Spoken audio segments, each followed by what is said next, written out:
Hi, welcome everybody to today's Bob Benny Wealth Management monthly webinar. Today's topic is, what is today's topic, Jesse? It's when should you take Social Security, and you can start taking Social Security at age 62, or you can delay it till age 70. And the ideal situation is going to be kind of different for everybody. So we're going to go over the kind of considerations that you might take into account when you're making that decision and what's at stake.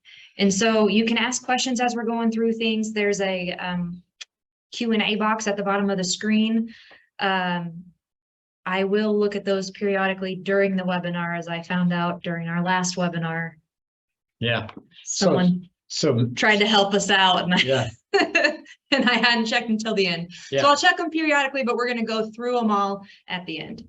So anyway, in the headline for this, it talks about that Social Security is most Americans' biggest retirement asset. I'd even venture to say that it's their most valuable asset for many people, period. Where I'm coming from there is the present value of the future stream of Social Security payments.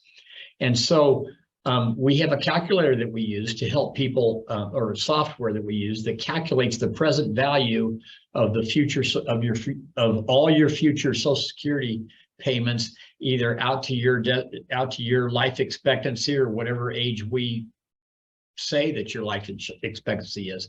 But we're talking about, for most people, several hundred or maybe even $1 million in present value. And the difference between when you take and how you take may be a difference of $100,000 or $200,000 more, or difference in present value of doing it the right way and not doing it the right way. Another thing is that a big thing that's different from Social Security and most other income that you're going to take for retirement is that the maximum that Social Security is ever taxed is at 85%, where like in distribution from a 401k or your IRA is taxed at 100%. And sometimes, over the years, the 27 years I've been doing this, I've had many people talk to me about, I want to take Social Security as soon as I can, age 62, before the government runs out of money. Well, or the government cuts off Social Security or something like that. Well, my opinion and position on that is I don't think that they're ever going to cut Social Security benefits, certainly for people that are on Social Security. And that's because it's such a big voting block. There's, every day there's more and more people as the baby boomers are getting of retirement age. There's more and more people that are on Social Security, and that's a big block of people. And so the politicians I don't believe are going to cut out Social Security benefits. And so I don't think you need to take Social Security because you think they're going to stop it. So we're going to go over just some basics about Social Security. So Social Security has something called full retirement age, and Social Security deems your full retirement age as the age at which you get your full Social Security benefit. They call it the primary insurance amount, your right? Primary insurance amount. And so I have a chart here to share. It's kind of busy, but pay attention to the year of birth and what your full retirement age will be. If you're born between 1943 and 1959, your full retirement age is going to be somewhere around 66. If you're born like my dad in 1960 or later, your full retirement age is going to be age 67. Now, that's the age that you get the full benefit amount of Social Security that you're entitled to. But like we talked about earlier, you can take as early as 62, but your benefit is going to be reduced quite a bit. And so reduced, I'm going to turn 62 in a couple of weeks.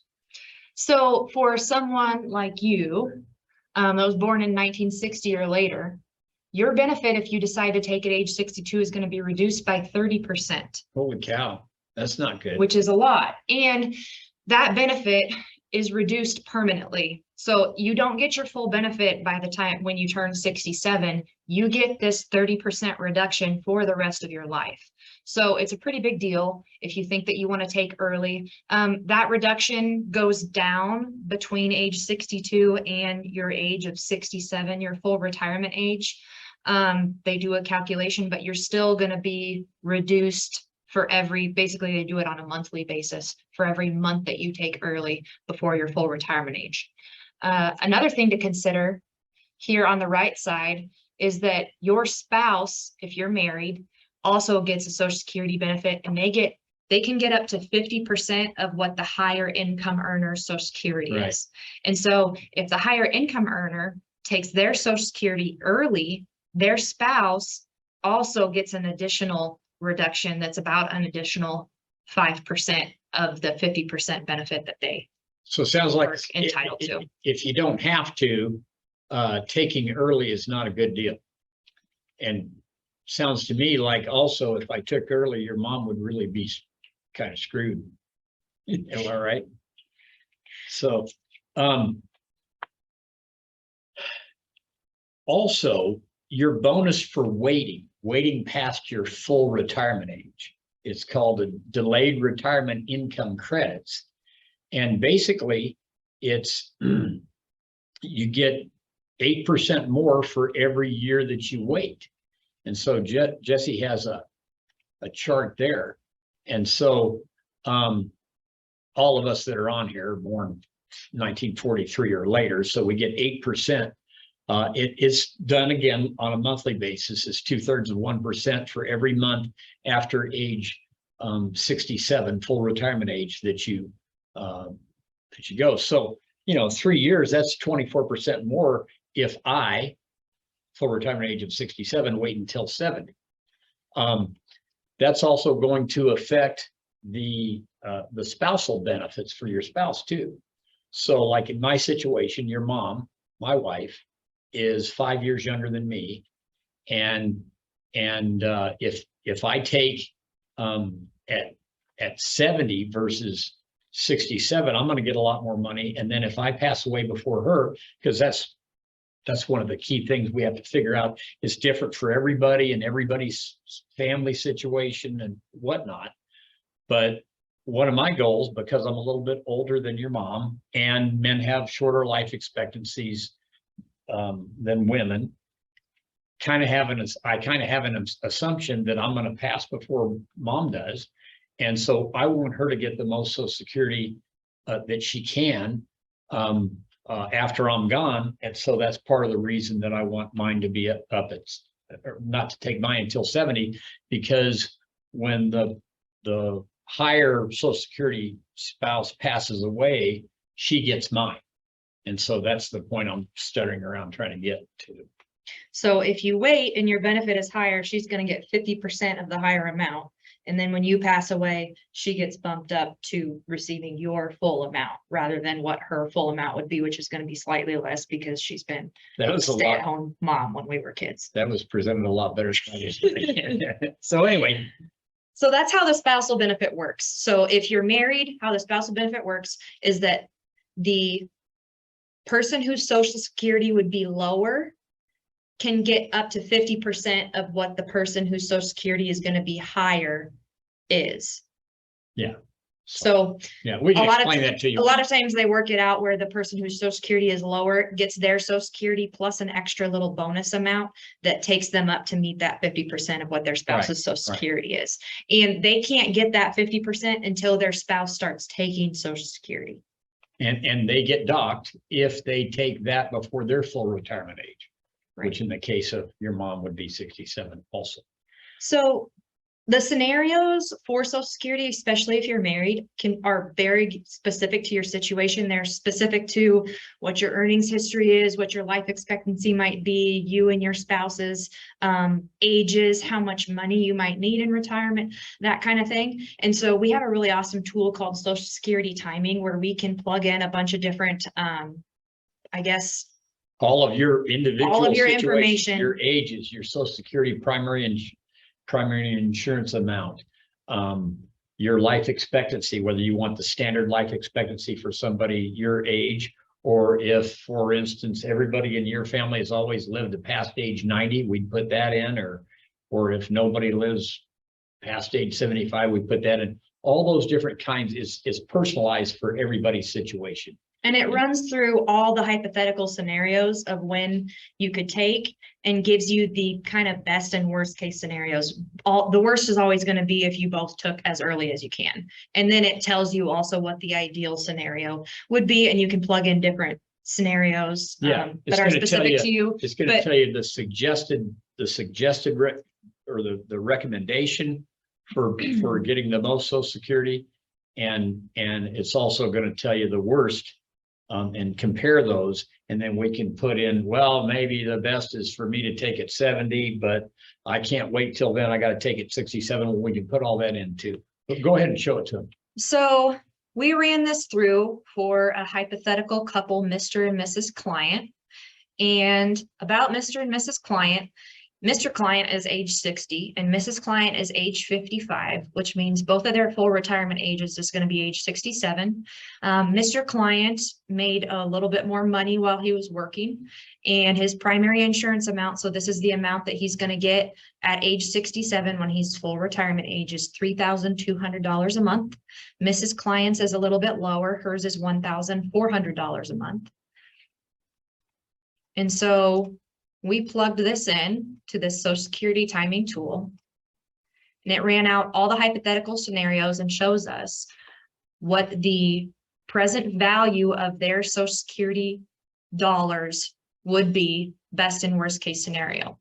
Right. And the reason you do this is so that you can compare apples to apples. You can compare taking later versus taking earlier. And to compare apples to apples, we need to move all those future Social Security payments back into present value dollars.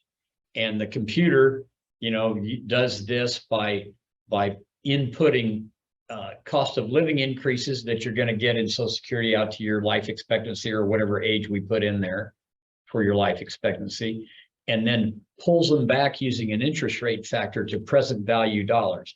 Because, for instance, if I gave you a choice between a $100 bill today and a $100 bill 5 years from now, that's not the same choice, is it? That $100 5 years from now is worth less. The present value of $100 5 years from now is less than $100 today, correct? You get me? Well, hopefully you guys on the screen do too. So go ahead. Okay.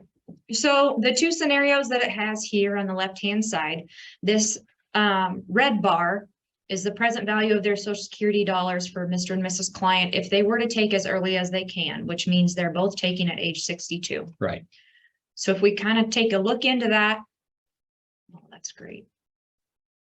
We got to re-sign into our Social Security software. Sorry. Be right back. Be right back. But this is both these people taken at age, there you go, at age 62 in 1 month.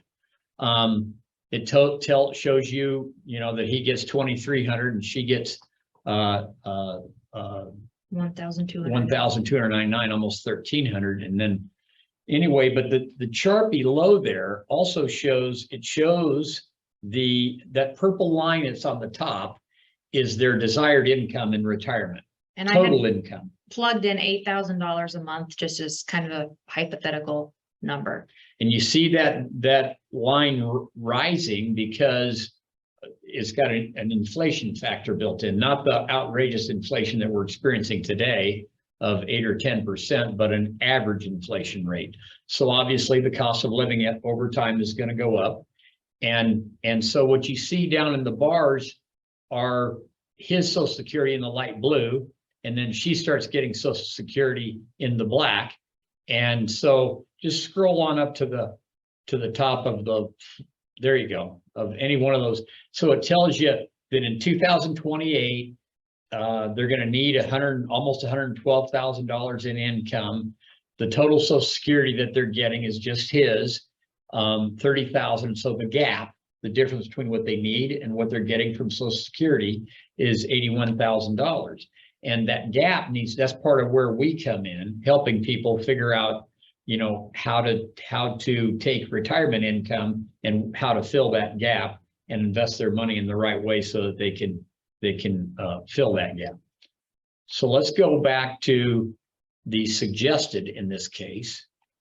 the present value of the suggested scenario of claiming Social Security in their case is over $900,000, over $100,000 difference, present value dollars from taking early. Go ahead and tell them what they're doing there. So Mr. Client is waiting until age 70 and delaying his benefit. So his first check is going to be for more than his primary insurance amount because he's got those delayed income credits. It's going to be about $4,998. And then they have Mrs. Client filing when she's 65 and 8 months. It's very specific. This tool gets very specific because, like we said, it runs out all the different scenarios and comes up with which one would be the best one, just based on strictly on dollar amounts, because they obviously don't know your personal situation. That's where we help you, because there's going to be things in your personal situation that might change what's best for you. But again, we have this desired income line, the purple line with the little dots on it, and then their Social Security in 2032 just being his, and in 2033 being his and hers. Hers is the black bar, his is the light blue bar.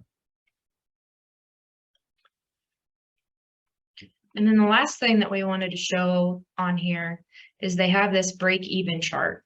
That's cool. This shows which scenario is going to be best based upon when each Mr. and Mrs. Client might pass away. So we can go through all of these ages. Mrs. Clients are here on the left. Mr. Clients' ages are along the bottom. And we can say, well, if Mr. Client lives till he's 80 and Mrs. Client lives till she's, 85, Mr. Client's 80. There. And Mrs. Client lives till she's 85. The best case scenario would be for them to wait and take when Mr. Client is 70 and Mrs. Client is 65. But everybody's, this is the calculations here are based on the life expectancy that we put in there based on what you tell us. And there's a standard life expectancy that insurance actuaries calculate for, a male age 61 like me. And then there's your own expectations. Maybe everybody in your family lives past age 90 and you expect that probably you are too. Or maybe on the other hand, you've had a number of health issues and you don't know if you don't think you're probably going to make it past age 75. Well, obviously, if somebody waits until 70 to collect Social Security and then passes away soon after that, they're going to have been better off taking early at age 62. So the whole thing is, our point is, it's individualized for everybody's situation, and when to take is different for their situation, not just because of life expectancy, but because of all kinds of other things too, whether they need the money, whether they're able to keep working or want to keep working, et cetera, et cetera. And that kind of brings us to our next point of additional things to consider that are going to be personal to your situation and are outside of those, just those numbers. Outside of the numbers, right? Outside of the numbers. And so do you want to talk about some reasons why somebody might want to wait outside of just that you're going to get more money if you wait? So I'm going to go over some reasons to wait first, and then some reasons to maybe take earlier than. But some reasons to wait is if there's a large wage earner in the family. For instance, in our situation, your mom's been a stay-at-home mom most of the time of our marriage. And so she doesn't have very high Social Security credits. And so my Social Security is way higher than mom's. And why this is important in our situation is she's going to get half while I'm alive. She's going to get the spousal benefit and get half of mine. But also, when I pass away, I'm 5 years older than her, and men have longer or shorter life expectancies than women. If I pass away before mom does, she's going to get all of my Social Security. So I want to wait until I get the maximum Social Security to provide for your mom after I pass away. So there's a difference, like I said, the difference between the large wage earners of a couple, and if there's a significant age gap between spouses, which 5 years for us is somewhat significant. Also, a personal thing is whether you plan on continuing to work or not. I plan on continuing to work. I love what I'm doing. I love the relationships that we have with our clients. I love helping people. But I don't know, right? I don't know how long I'm going to live, but I intend to keep working way past age 70. And so some people, though, maybe they can't stand their job. Maybe they work for the government or for a company and they don't like their boss, or they work for a company and they're tired of the corporate stuff. And they say, I'm not gonna be able to take this past age, whatever, 65 or 67 or whatever, then I'm done. Go ahead. Well, the problem with continuing to work and taking Social Security is that if you take Social Security and you start it before your full retirement age, so Which is 67. Before 67. So say you start taking it at 62 or 64 or sometime like that, and you're not completely done working yet, even if you decide that you want to continue to work full time, if you make more than we'll round it. If you make more than $20,000 and you're not full retirement age yet, and you are taking Social Security, like me, Security, I'm going to turn 62 in a month or week, couple weeks. Social Security will reduce your benefit, or they'll withhold $1 for every $2 of your Social Security benefit until you reach age 67. Yeah. So not only are you is your benefit reduced permanently, right, because you've taken early before your full retirement age, but if you're also working and making money outside of Social Security before your full retirement age, they'll withhold half of your benefit. And so it's really harmful to continue to work. Yeah, don't take the bottom line is don't take Social Security early if you don't need it and you're still working. That's the bottom line of it. That goes away once you reach full retirement age. So you could I could wait till age 67, and even though I'm planning on working until 75 or 80, I could take Social Security at 67 and not get docked. Mm-hmm. Some reasons to take Social Security, prior to whenever the suggested maximizing your Social Security benefit that our software shows you might be, this might have to do with your life expectancy or your health history, or maybe you've had a couple of heart issues a couple of times, and maybe a cancer scare, and you think, I don't really expect it. I'm going to live past age 75. That's a thing to consider. Another thing to consider is if you need the money, because keep in mind, when you can retire and not take Social Security, I could retire tomorrow and not take Social Security until 70 if I have enough acorns saved for retirement that I can live off those acorns until I start taking the Social Security. On the other hand, somebody may not be in that situation. Maybe their best situation is to wait until 67 or 70 to retire to maximize their Social Security, but at age 65 they're not going to work anymore for health reasons or just because they can't stand their job, and they don't have money to live off of prior to getting the Social Security. And then, I often talk to people about my grandpa, Jake, your great grandfather, my mom's dad, Grandpa Jake. And Jesse's going to turn the camera. I'm going to have Grandpa Jake's picture on the wall there, the oval picture of the sailor, because Grandpa Jake was in World War II. He volunteered for World War II right after Pearl Harbor, and he was about 30 years old and had 2 little kids. He was way down on the draft list, but he volunteered like a lot of patriotic Americans. Some of your relatives, I'm sure, did. But that's not the only reason I have him on the wall. He was a guy that was a working man, worked in basically a couple of different factories all of his life, didn't have any money saved, didn't have a 401k, but he did have a pension. But he wasn't able to take the pension until age 65. And so right when he turned 65, he retired. And unfortunately, he passed away within a year. Had got cancer and passed away. He didn't have the option of retiring early because he had money saved and a 401k and getting Social Security early and all that. He needed the money. He had to wait until the pension. So I always think of Grandpa Jake when I'm having conversations with people on whether they should retire early if they have enough money saved up in retirement plans and elsewhere. So anyway. And Social Security, things Right. like that. So if we have any questions, we're going to go over those now.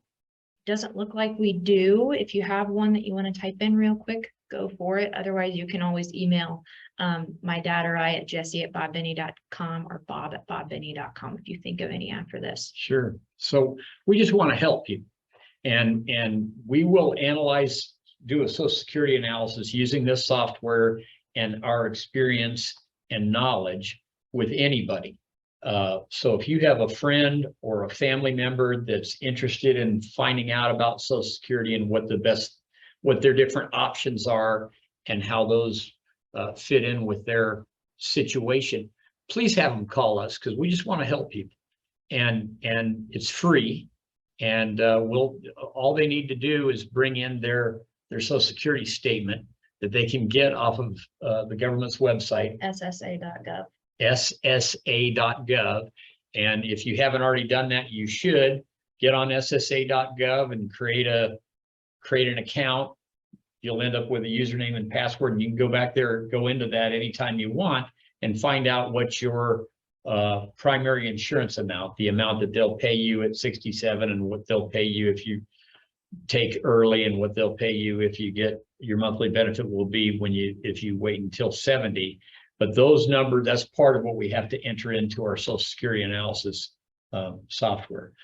But regarding this about Social Security or any other kind of a financial matter, our goal is to help people and in any way we can with our knowledge and expertise and experience. And so please feel free to call us or send over a family member or a friend if they need help in any way. So thank you very much and have a blessed day.